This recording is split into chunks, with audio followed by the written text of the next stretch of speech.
नमस्कार दोस्तों। हरियाणा विधानसभा चुनाव में वोटिंग के लिए अब गिनती के दिन रह गए। 5 अक्टूबर को वोटिंग है।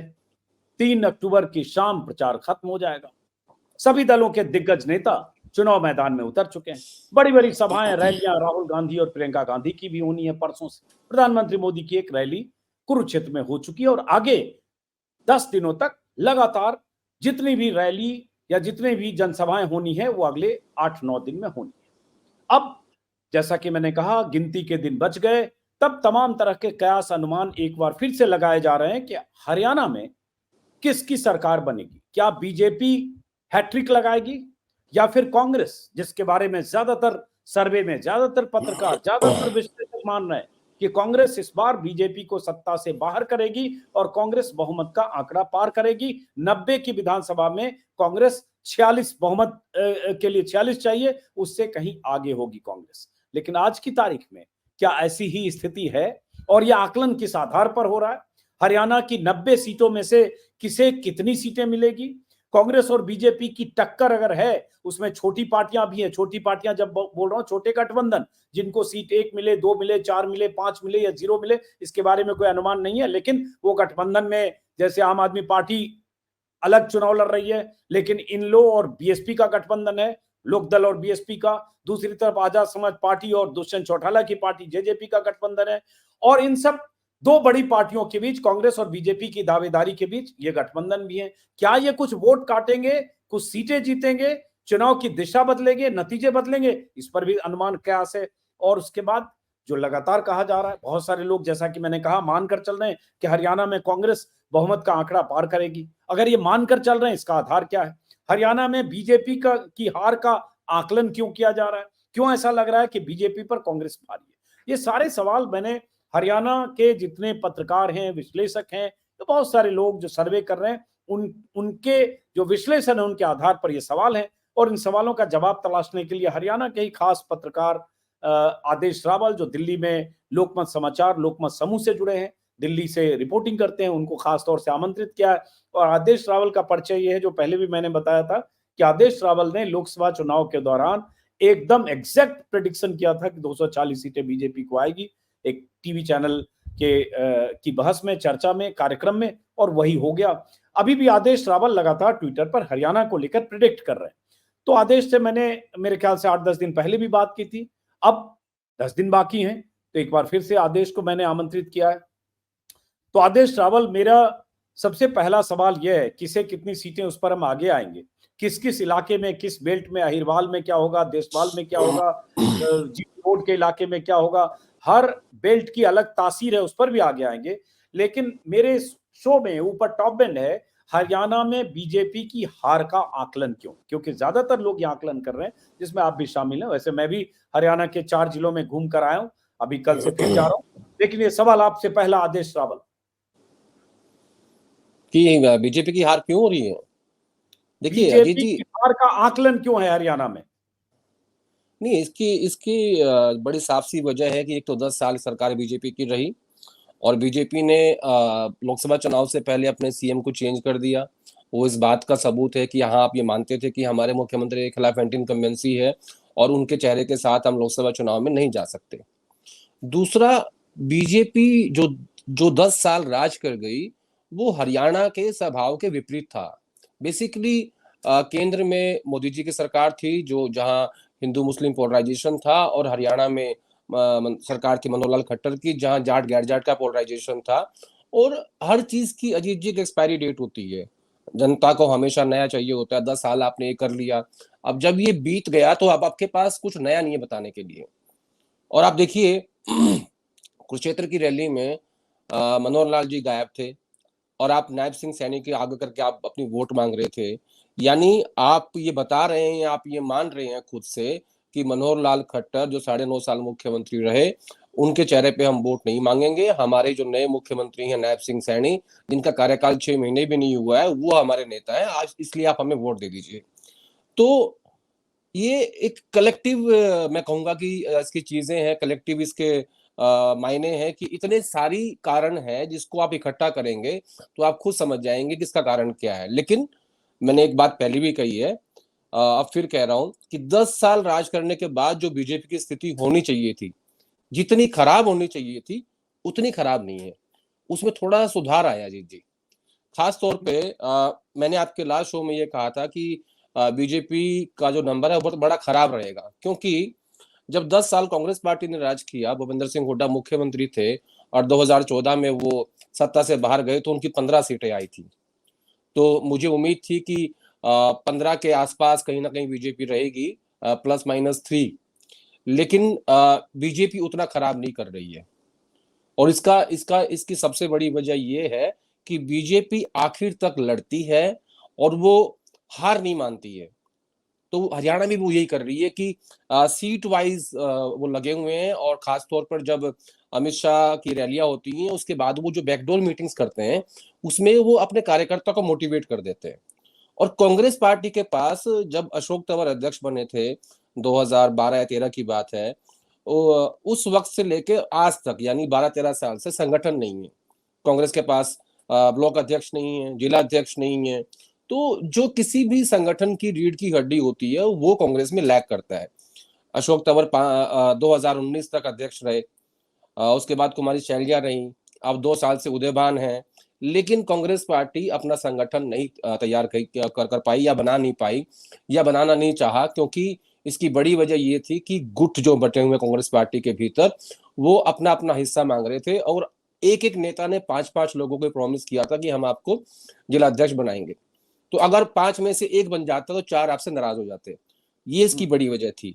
तो जो एक संगठन रीढ़ की हड्डी होता है वो कांग्रेस पार्टी के पास नहीं है, और बिना संगठन के ही आप चुनाव लड़ रहे हो, ये मैं इसकी बड़ी वजह मानता हूं। इसलिए चलिए, बीजेपी थोड़ा सा बेहतर कर रही है। आप जैसे आपने कहा कि बीजेपी थोड़ी सी बेहतर कर रही है, आपने 15 दिन पहले और उसके पहले भी आप मान रहे थे आदेश कि बीजेपी बहुत खराब स्थिति में, सही आपने जी कहा। तो आंकड़े जो भूपेंद्र सिंह हुड्डा के हैं, जब 10 साल बाद हुड्डा हटे तो कांग्रेस 15 सीटों पर थी। अलग बात है कि जी अगले चुनाव में 31 आई, और इसी तरह का आपका 20 के आसपास बीजेपी था, अगर मुझे याद आ रहा है, 15-20 दिन 25 दिन पहले। तो अब मैं ये समझना चाह रहा हूं, हम स्क्रीन पर अगर हमारे सवाल हैं सीधे कि हरियाणा की 90 सीटों में किसे कितनी, तो आज की तारीख में ओवरऑल आप क्या देखते हो, और उसके बाद जरा हम इलाके के हिसाब से आते हैं कि कहां बीजेपी कमजोर होती दिख रही है, कहां बीजेपी मजबूत होती दिख रही है, कहां से कांग्रेस को गेन हो सकता है और कहां कांग्रेस फिर लूज कर सकती है, उम्मीद से कम सीटें मिल सकती है, या कांग्रेस वहां बीजेपी की जमीन पर कब्जा नहीं कर सकती, उस पर आएंगे। तो अगर हम मुकम्मल तस्वीर देखें शुरू में ही, देखिए, 24 तारीख और सितंबर का महीना है। ये मैं अजीत जी मैं इसलिए बोल रहा हूँ कि अभी 3-4 दिन पहले अमित मालवीय ने मेरा 30 सेकंड का वीडियो काट के उसको वायरल कर दिया। वो वीडियो था 2.5 मिनट का। फिर मैंने उसको बताया, भैया ऐसा मत करो, मेरे सारे के चुनाव लड़ रहे हो आप, तो कहीं ऐसा ना हो कि इसमें से भी काट लिया जाए वो। तो इसलिए मैं पहले बोल रहा हूँ कि 24 सितंबर तक का डाटा ये कहता है, जबकि अभी तक कांग्रेस की जो सेंट्रल लीडरशिप है, जिसमें राहुल गांधी, मल्लिकार्जुन खड़गे, प्रियंका गांधी, किसी की भी रैली नहीं हुई है। आज तक का डाटा ये कहता है कि कांग्रेस पार्टी 51 से 55 सीटों पे खड़ी हुई है, बीजेपी अराउंड 23 से 26 सीटों पे खड़ी हुई है, और बाकी जो 10 से 11 सीट बचती हैं उसमें इंडियन नेशनल लोकदल और इंडिपेंडेंट जो आजाद हैं। जेजेपी का खाता खुलता मुझे नहीं लग रहा, आम आदमी पार्टी का खाता खुलेगा ये मुझे नहीं लग रहा है। ये डाटा 24 सितंबर तक का है, क्योंकि अभी 3 तारीख को लास्ट डे ऑफ कैंपेन होगा। उससे पहले मुझे लगता है कि इसमें एक बार और सुधार की आवश्यकता है, इसको हम एक बार और रिवाइज कर सकते हैं, क्योंकि जब किसी भी पार्टी की, क्योंकि अभी तक मोदी जी की भी एक ही रैली हुई है और राहुल गांधी की एक भी रैली नहीं हुई है। तो अब परसों से राहुल गांधी मैदान में उतरेंगे, तो मुझे लगता है उसके इन्होंने सीटें आइडेंटिफाई की हैं कि वो कौन सी सीटें हैं जहां हम इस पे फोकस कर सकते हैं, और खास तौर पर गैर जाट क्षेत्रों में चाहते हैं कि राहुल गांधी को लेके जाएं, क्योंकि जाट वोट कांग्रेस पार्टी के पास ऑलरेडी है। कांग्रेस का जो सबसे बड़ा तबका है वो 2 कास्ट हैं, दलित और जाट। पिछले 20 साल से कांग्रेस पार्टी का प्रदेश अध्यक्ष दलित है और विधायक दल का नेता जाट है।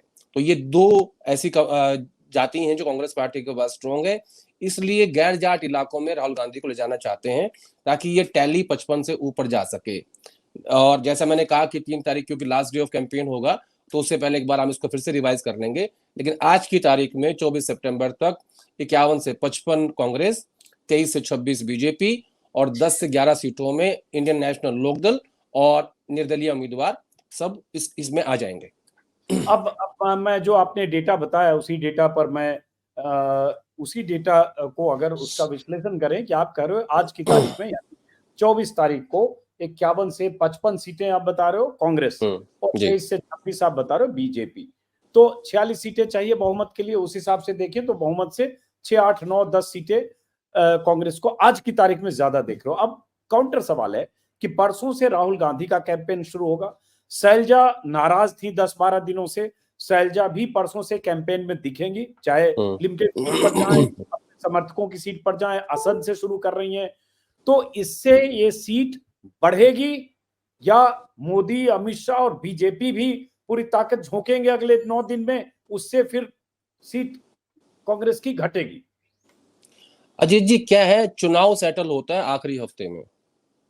अभी मैंने कहा 9 दिन है, अगले मुझे लगता है 3 से 4 दिन राहुल गांधी कैंपेन करेंगे, जिसकी शुरुआत 26 तारीख से होगी। प्रधानमंत्री अभी लौटेंगे अमेरिका से, जहां भी वो विदेश में गए हुए हैं, उसके बाद वो भी हरियाणा में आएंगे। तो दोनों तरफ की सेंट्रल लीडरशिप उस पर जोर लगाएगी। लेकिन जैसे मैंने कहा कि कांग्रेस पार्टी का ज्यादा फोकस गैर जाट सीटों पे है, ताकि राहुल गांधी वहां जाएं और उन सीटों पे जहां क्लोज फाइट है, वो डाटा वो इकट्ठा किया जा रहा है कि कहाँ का क्लोज फाइट है।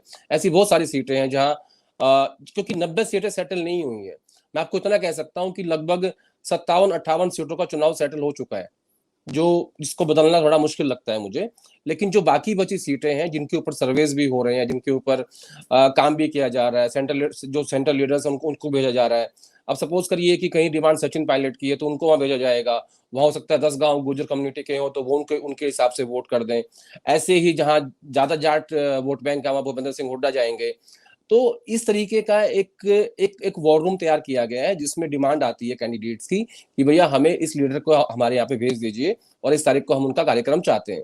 तो इस हिसाब से जब सीटें घटती बढ़ती हैं, तो ये आखिर के जो एक हफ्ता है, इसमें चुनाव सेटल होगा। इसमें घट भी सकती हैं, बढ़ भी सकती हैं, ये दोनों तरफ रहता है।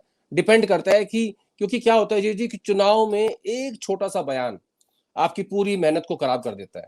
तो वो डिपेंड करता है। आप देखिए, एक सीट है कलायत बहुत सेफ सीट थी कांग्रेस पार्टी की, लेकिन जेपी के 2 बयान ऐसे हैं, जयप्रकाश के जो सांसद हैं हिसार के, उनके बेटे वहां से चुनाव लड़ रहे हैं, कि जिसके बाद वो बैकफुट पे हैं। तो कई बार जो आपकी जो कुमारी शैलजा के बारे में जो वहां जस्सी पेटवार के इलाके से जो बयान आ गया और उसके बाद पता चला कि लोग नाराज हैं और बहुत अपमानजनक बयान था, जिसको कांग्रेस को डिफेंसिव होना पड़ा और भूपेंद्र सिंह हुड्डा से लेकर दीपेन हुड्डा को उस पर बयान पर सफाई देकर और उसकी निंदा करनी पड़ी। लेकिन 7-8 दिन तक उसको बीजेपी ने इशू बनाया और शैलजा नाराज हुई और उसके बाद बीजेपी की तरफ से शैलजा को ऑफर दिया जाने लगा कि आप हमारी तरफ आ जाइए। नहीं, ये बात सही है आपकी, वो बयान बड़ा खराब था और उसके तुरंत बाद कांग्रेस पार्टी डिफेंसिव मोड में आई और भूपेंद्र सिंह हुड्डा ने कहा कि मेरी बहन है कुमारी शैलजा और ऐसे व्यक्ति की हमारी पार्टी में कोई जगह नहीं है। यही स्टेटमेंट दीपेंद्र हुड्डा ने भी दिया। लेकिन शैलजा जो 10-12 दिन चुप रही, अपने घर बैठी रही, और कल उन्होंने एक चैनल पे अपनी चुप्पी तोड़ी और कहा कि मैं मर जाऊंगी लेकिन कांग्रेस पार्टी में ही रहूंगी और मैं अपने पिता की तरह कांग्रेस पार्टी के झंडे में लिपट के जाऊंगी। तो उससे क्या हुआ, बेसिकली बीजेपी ने इसको इशू बनाया। देखिए अजीत जी, क्या होता है, किसी भी कॉन्स्टिट्यूएंसी में, किसी भी विधानसभा में 2,500 से 3,000 जो होते हैं ना, वो पॉलिटिकल लोग होते हैं, सारी पार्टी का अगर मैं जोड़ दूं, उन्हीं के बीच वो चर्चा का विषय होता है, वही वो चर्चा करते हैं। आम जनता को इतना ज्यादा टाइम नहीं होता कि वो डे टू डे की, देखिए हमारा तो काम है, हमारी रोजी रोटी है।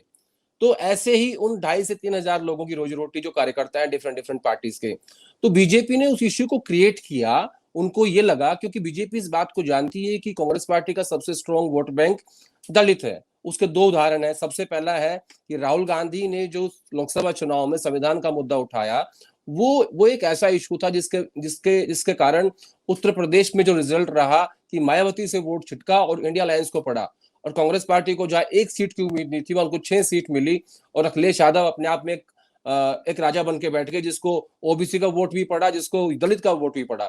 तो मेरे कहने का मतलब ये है कि वो चीज हरियाणा में भी है। इसीलिए बीजेपी बार बार ये कोशिश कर रही है कि वो कुछ भी करके दलित वोट बैंक तोड़ ले, क्योंकि जितनी उसमें सेंध लगाएगी उतना बीजेपी का फायदा होगा। इसीलिए 5 तारीख तक आप ये मान लीजिए कि 3 तारीख तक जिस दिन कैंपेन होगा और 5 तारीख तक बीजेपी की संवेदना रहेगी कुमारी शैलजा के लिए, उसके बाद उनकी कोई ऑफर उनको नहीं मिलने वाली। हाँ, सही कह रहे हैं। हमारी शैलजा से एक मैंने भी आज आधे घंटे की बातचीत की है, अभी अभी मैंने यूट्यूब चैनल पर डाला है। स्पेशली मैं उनके घर जाकर, आज उनका बर्थडे भी था, तो मेरे दर्शक उनका इंटरव्यू देख सकते हैं।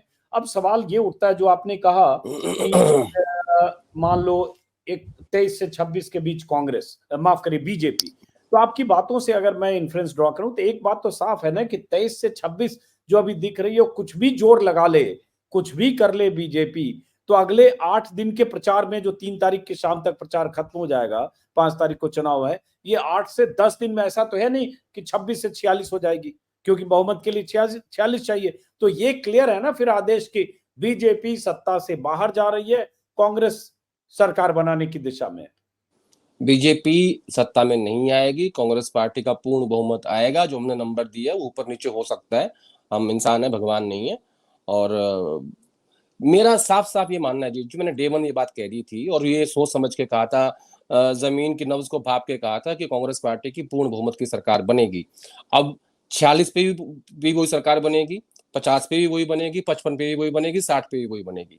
तो ऐसा चमत्कार होने की उम्मीद मुझे नहीं लगती कि बीजेपी 25-26 से बढ़कर 40 चली जाएगी। लिखिए, एक और बात है जी इसमें, अगर बीजेपी का पूर्ण बहुमत ना भी आए, वो 35, 38, 40 तक भी चले जाए, वो फिर भी तोड़फोड़ कर देंगे। लेकिन अगर वो 25, 26, 27, 28 और 30 तक भी रह जाते हैं तो इतनी ज्यादा तोड़फोड़ नहीं हो पाएगी, क्योंकि आपको फिर पूरी पार्टी तोड़नी पड़ेगी।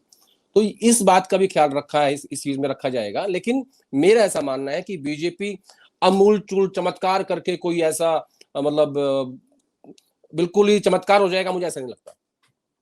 अब एक सवाल है, जैसे ये लगता है आपको कि बीजेपी अगर आदेश 23-26 पर है, जहां भी 30 तक मान लो पहुंच जाए, बहुमत से 15-20 नीचे अगर रह जाए, तो बीजेपी कहां कहां लूज कर सकती है और कर रही है। जैसे मान लो जीटी रोड का बेल्ट है जो बीजेपी के लिए बहुत मुफीद और मजबूत माना जाता है, जीटी रोड, पंचकुला अम्बाला और क्षेत्र करनाल वाला इलाका या अहिरवाल वाला इलाका कंपैरेटिवली कांग्रेस के मुकाबले बीजेपी बहुत मजबूत है। 2014 में तो उस इलाके में खाता भी नहीं खुला कांग्रेस का, 19 में कांग्रेस को 2 सीटें मिल गई। तो ये क्या बीजेपी वहां उन इलाकों में लूज कर रही है, साउथ हरियाणा, अहिरवाल और जीटी रोड में, तो वो क्या वजह है? कौन कौन सीटें आपको लगता है बीजेपी क्लियर कट लूज कर सकती है? देखिए, अहिरवाल इलाके में बीजेपी बहुत मजबूत है पहले की तरह, और उसका सबसे बड़ा फैक्टर है राव इंद्रजीत सिंह। और इस बार राव इंद्रजीत सिंह की बेटी भी चुनाव लड़ रही है, आरती राव। तो अटेली वहां कांग्रेस, अटेली से कांग्रेस पार्टी वहां मुझे कमजोर लग रही है। इसी तरीके से आप आओ फरीदाबाद पार्लियामेंट में, वहां पे भी कांग्रेस पार्टी की ज्यादा अच्छी स्थिति में नहीं है। जो जो बीजेपी का जो गढ़ होता था उसको बोलते थे non Jat belt, GT road belt.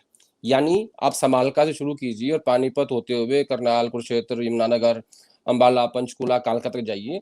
ये इस गैर जाट बेल्ट को बीजेपी का गढ़ मानते थे। और इसी इलाके से दोनों मुख्यमंत्री आते हैं, मनोहर लाल खट्टर भी और नायब सैनी भी। तो इस इलाके में इस बार कांग्रेस पार्टी को भारी संख्या में सीटें आ रही हैं।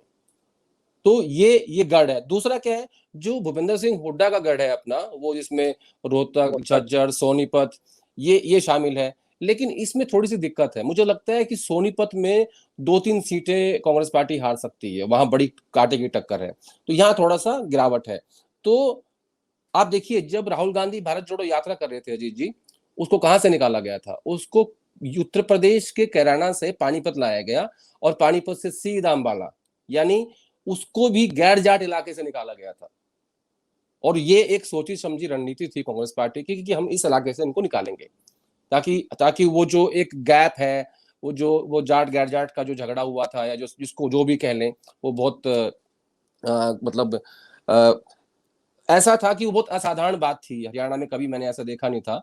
और उसके बाद से जो एक खाई पैदा हो गई थी, उसको भरने की कोशिश थी वो, जो कि धीरे धीरे भर गई है समय के हिसाब से।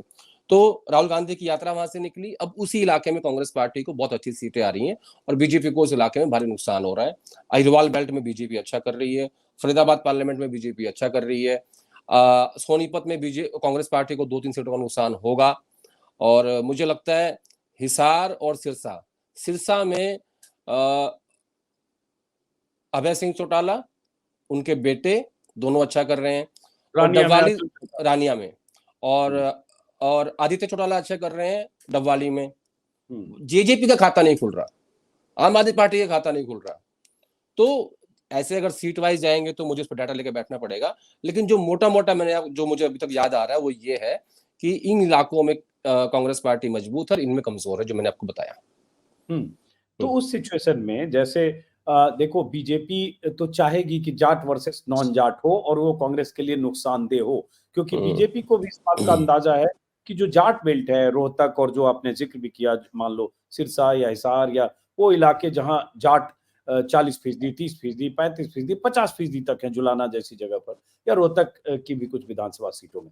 तो क्या ये इस चुनाव में कहीं बीजेपी आखिरी 4-6 दिन में उस गेम को खेलने में कामयाब भी हो सकती है कि एक बार फिर से ये दिखाए जाट वर्सेस नॉन जाट, जो करने की कोशिश कर रही होगी? इसलिए शैलजा के मुद्दे को भी उछाला बीजेपी ने ज्यादा तेजी से, क्योंकि 22% दलित भी हैं। नहीं अजीत जी, अगर ये कर पाते, पहली बात तो ये कर पाते, और मतलब इनसे अगर हो रहा होता अभी तक कर चुके होते। एक्चुअली वो हो नहीं रहा। मैंने कहा ना कि जनता के बीच में कोई भी मुद्दा इतना लंबा सर्वाइव नहीं करता कि वो 10 साल के बाद भी उसको लेके बातचीत होगी। आप देखिए राम मंदिर का इशू कितना बड़ा था, 91 से चला आ रहा था। जैसे ही राम मंदिर बना तो वो इशू खत्म हो गया। तो जाट गैर जाट ये करना चाहते हैं, और कई कई कई कॉन्स्टिट्यूएंसीज में करना भी चाह रहे हैं, लेकिन वो हो नहीं पा रहा है।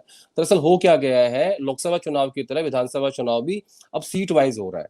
अब उसमें लोकल समीकरण है, जातिगत समीकरण है। अब एक दो लोग खड़े हुए हैं कांग्रेस और बीजेपी के, एक बंदा निर्दलीय खड़ा हुआ है। अब देखिए कई सीटें ऐसी हैं जहां कांग्रेस बीजेपी के सामने निर्दलीय खड़ा है, कहीं वो भाजपा का नुकसान कर रहा है, कहीं कांग्रेस का कर रहा है। वहीं उन्हीं सीटों पे इंडियन नेशनल लोकदल भी है, जेजेपी भी है, आम आदमी पार्टी भी है, उनको कोई नहीं पूछ रहा। तो बेसिकली ये जो चुनाव है ये दो पार्टियों के बीच में है। नंबर 1, दोनों राष्ट्रीय पार्टी हैं, और जहां जहां भी निर्दलीय खड़े हैं वो बीजेपी और कांग्रेस के नेताओं द्वारा खड़े किए गए हैं, ताकि ये हमारे अपने बंदे का जो टिकट लेके आया उसका इलाज कर सकें। ये बेसिकली स्ट्रैटेजी वो है। हाँ, तो जैसे आपने कहा ना, बड़ा इंटरेस्टिंग है। जैसे मैं हिसार गया था, सावित्री जिंदल के लिए बहुत लोग मान रहे हैं कि बीजेपी ने ही खड़ा किया, कुछ लोग मान रहे हैं कि सावित्री जिंदल से भूपेंद्र सिंह हुड्डा के भी अच्छे रिश्ते हैं, और सावित्री जिंदल वहां से आज की तारीख में लोग मान रहे हैं कि हिसार से जीत जाएंगी, क्योंकि जो सिटिंग वहां के एमएलए हैं, जो मंत्री हैं, उनसे लोग नाराज हैं, लेकिन फिर भी उनको टिकट मिल गया, और कांग्रेस पर भारी सावित्री जिंदल पड़ेंगी। ऐसी स्थिति अंबाला कैंट है, जहां चित्रा, क्या नाम है, चित्रा सरवारा सरवार, वहां भी कहा सरवारा जा रहा है कि वो हुडा कैंप की हैं, और उनके पिता चूंकि चुनाव लड़ रहे हैं, दीपेंद्र हुडा भी चाहते हैं वो जीत जाए, वो जीती तो भी अपना, और वो अगर कांग्रेस से हार गई तो भी अपना। तो ऐसी सीटों का कैलकुलेशन कुछ कांग्रेस के पक्ष में, कुछ बीजेपी के पक्ष में भी है। वो नहीं, सावित्री जी तो सभी पार्टियों की हैं। नवीन जिंदल की मदर हैं, देश की सबसे अमीर महिला है, बड़ा कॉर्पोरेट हाउस है। तो आप समझते हैं, इसमें इसमें ज्यादा मैं क्या एक्सप्लेन करूं कि वो तो सभी पार्टीज की हैं।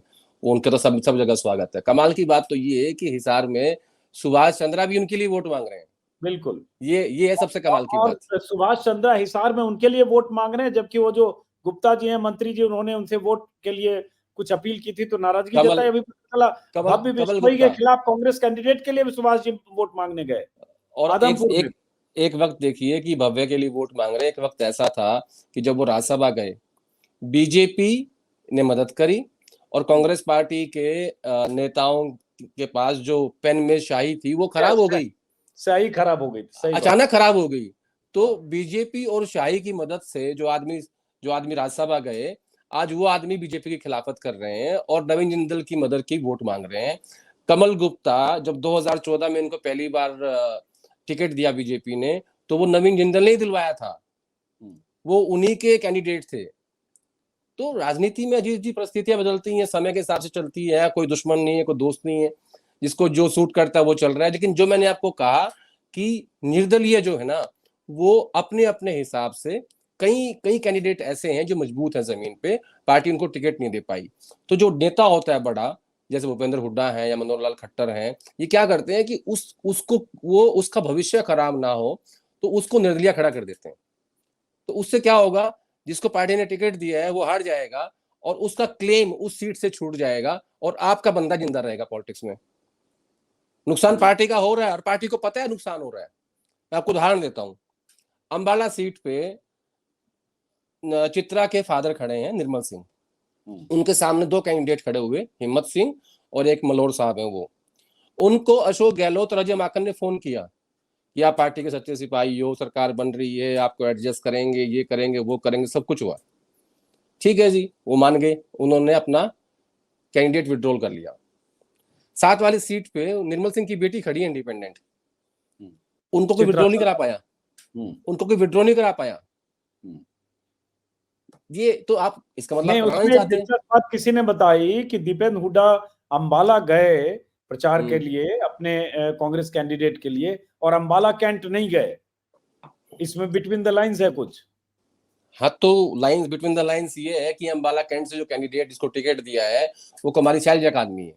हाँ, और जो चित्रा निर्दलीय चित्रा लड़ रही हैं वो हुड्डा खेमे की हैं। वो हुड्डा खेमे की हैं। और जबकि देखिए ये बात सही है, जब आम आदमी पार्टी छोड़ के निर्मल सिंह और चित्रा आए थे, कांग्रेस पार्टी में शामिल हुए थे, तो मैं उस प्रेस कॉन्फ्रेंस में था, तो उनको उस वक्त दोनों टिकटों का वादा किया गया था, ये बात सही है।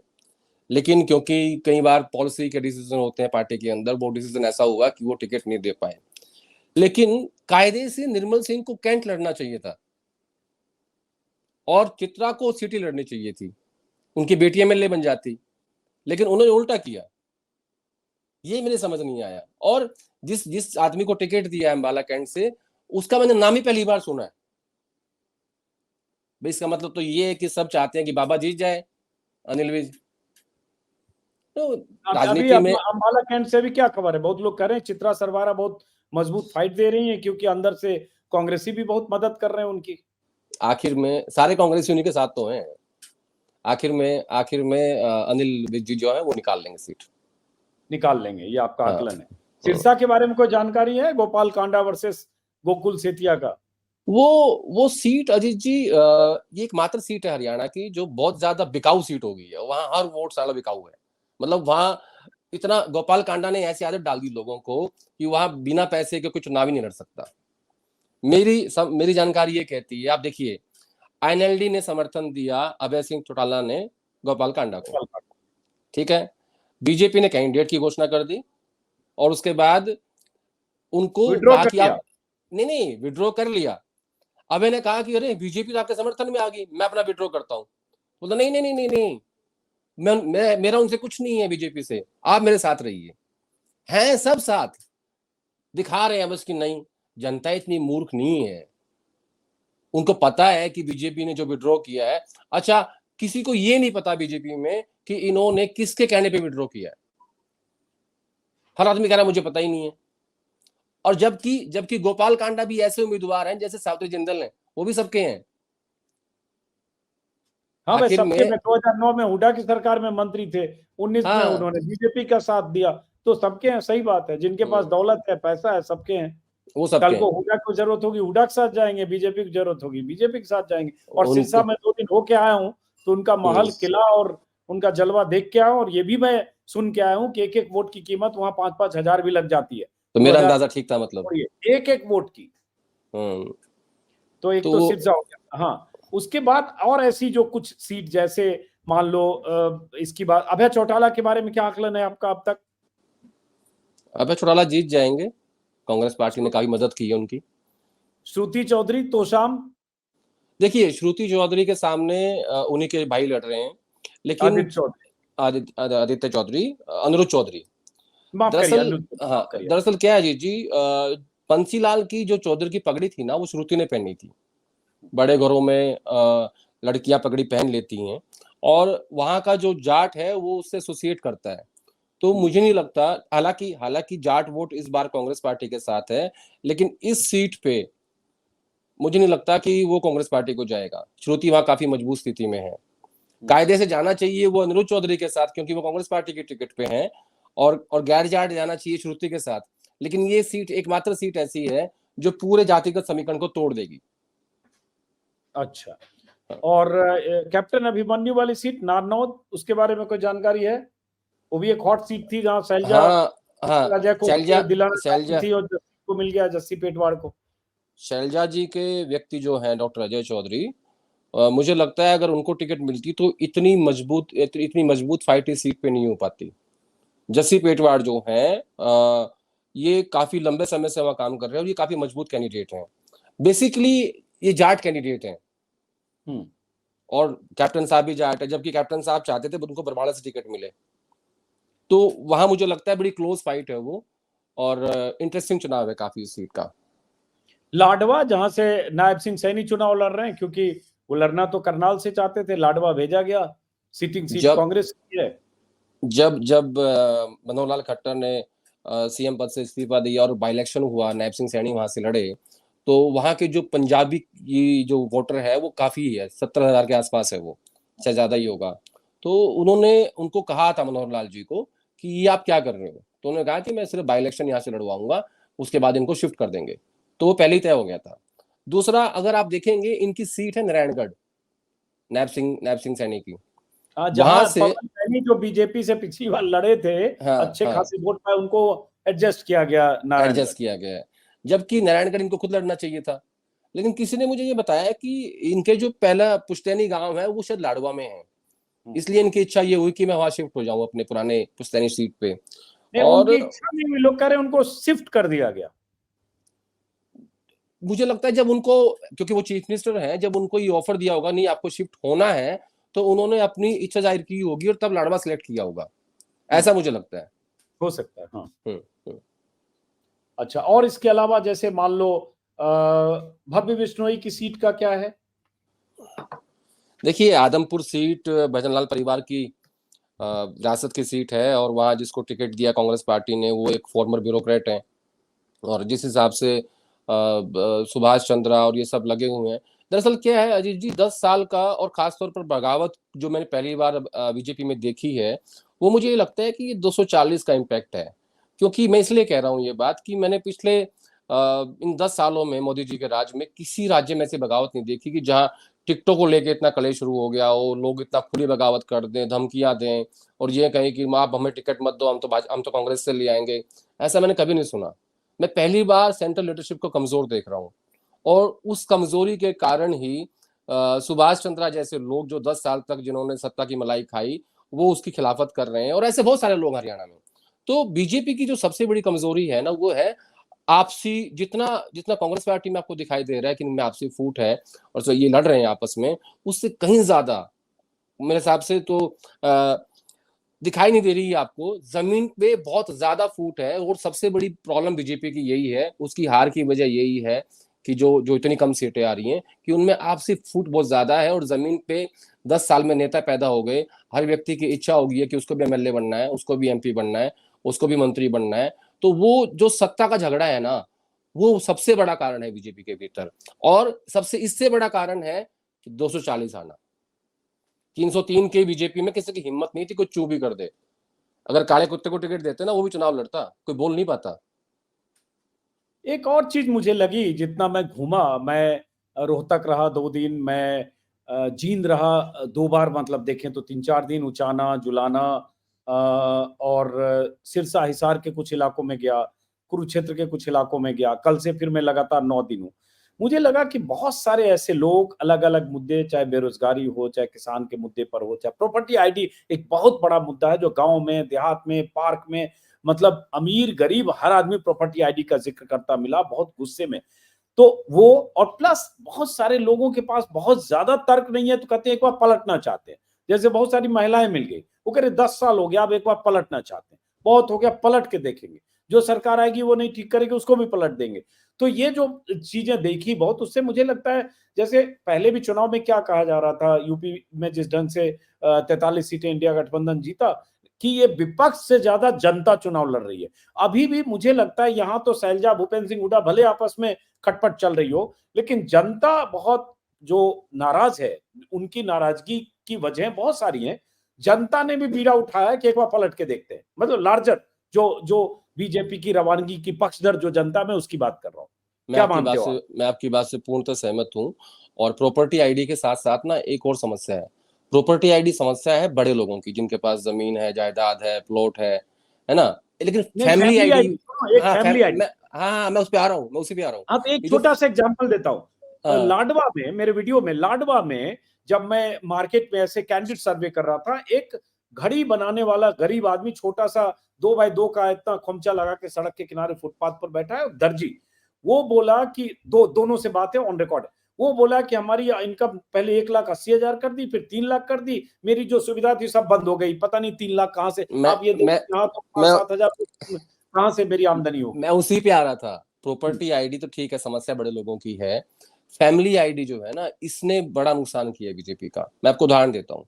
जब इन्होंने इस कॉन्सेप्ट को इंट्रोड्यूस किया हरियाणा में, तो गांव में एक क्या करते हैं, आउटसोर्स कर देते हैं कंपनीज को। तो पहले डाटा इकट्ठा करते हैं। तो जो भी लड़का गया लैपटॉप लेके, सपोज करिए मेरे पास आया और मुझे पता नहीं है, कहा कि बाबूजी आपकी फैमिली आईडी बनानी है, ठीक है बना लो भाई।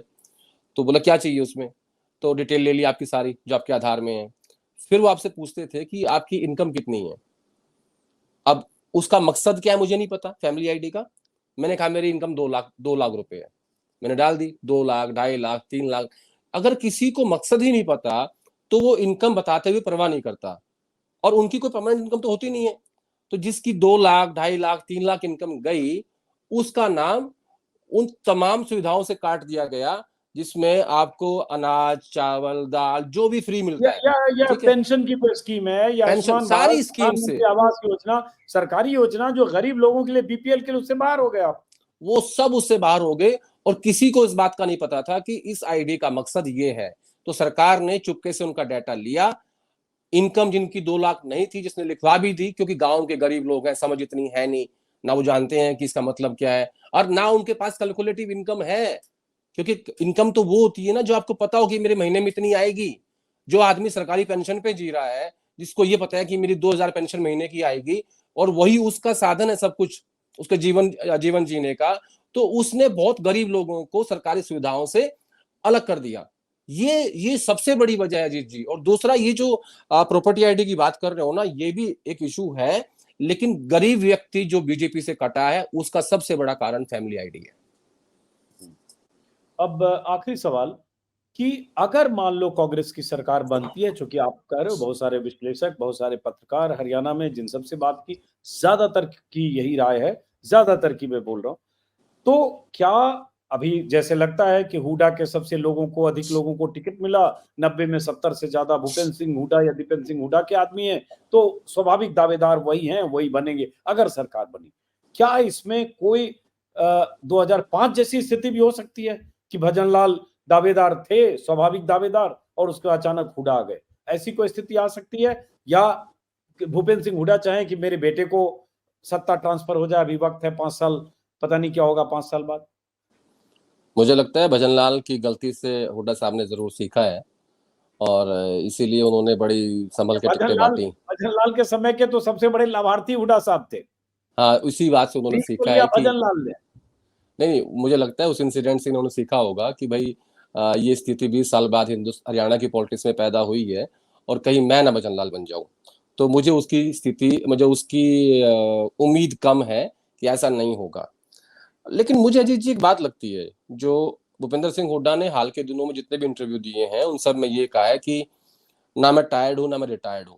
ठीक है, यानी वो कहते हैं कि भाई इसका मतलब ये है कि हाईकमांड फैसला करेगा, और जो वो कहते हैं मैं उनको कोट कर रहा हूँ, और मैं अगर बनाएंगे तो मैं मुख्यमंत्री बनूंगा। यानी घर के अंदर वो ये कह रहे हैं कि भाई मैं चीफ मिनिस्टर बनूंगा।